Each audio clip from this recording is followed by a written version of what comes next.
This can be done, and it must be done. Ultimately, an agreement will be reached between Joe Biden and Kevin McCarthy, and the country will not default.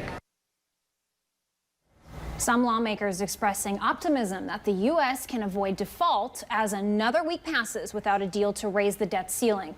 So what's at stake if a deal isn't reached in this, and how could that impact you here at home? The debt ceiling is our big story today. The federal government hit its debt limit back in January, and since then the Treasury Department has been taking what it calls extraordinary measures to keep the government from defaulting. Defaulting would mean, for the first time ever, the U.S. would fall behind on paying its debts. That in turn could cause what experts call an economic collapse that would result in the loss of millions of jobs. The Federal Reserve says that will happen within the first 2 weeks of June, potentially by June 1st. The issue now at hand is that Congress can't decide how to raise that ceiling. In the past, the vote to raise the budget has been done 78 times with no strings attached.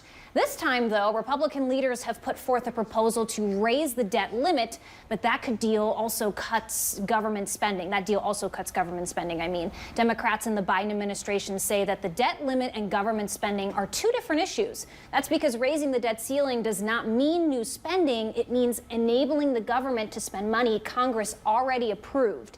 This week, the two sides accusing each other of being unwilling to negotiate. I have not seen from there a seriousness of the White House that they want a deal. It seems like they want a default more than they want a deal. Avoiding default should not be contingent on passing the GOP's hard right partisan agenda. And the American people overwhelmingly agree. President Biden and congressional leaders have been meeting this week in an effort to come to an agreement.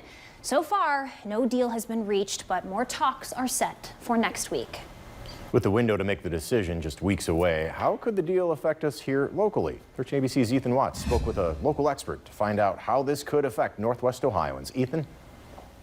Tony, I spoke to Dr. Sam Nelson, who's an associate professor in the Department of Political Science at the University of Toledo. He says that the debt ceiling has become more politicized in the past decade than ever before. And whether or not it's raised, it will affect all of us. I think it has to get resolved. The consequences of default are just catastrophic. After months of debate, catastrophe is still lingering. Dr. Sam Nelson is an associate professor of political science at the University of Toledo. He says if an agreement is not ultimately made to raise the debt limit, it will affect people immediately as soon as the country defaults. Most federal workers would be furloughed. Federal employees are working in the Veterans Administration. They're working in the Social Security Administration, the IRS, a whole host of agencies where people are depending on those workers being able to process. He says a default would have a ripple effect that would impact everyone over time. If people are not receiving SNAP benefits, Social Security benefits, if hospitals are not getting Medicaid and Medicare reimbursements, hospitals aren't going to make payroll if they don't have those coming in. Air traffic controllers won't be working. So what's cargo coming in and out of Toledo Express going to look like if there are no air traffic controllers? Nelson says if Congress raises the limit, we won't see much of a difference in day-to-day life. And if the debt limit was raised in a clean bill, just raise the limit, then we wouldn't see anything. Life would just go on as it normally does. Nelson believes the limit will be raised, but with Republican pushback, we could see some programs cut in order to come to that agreement.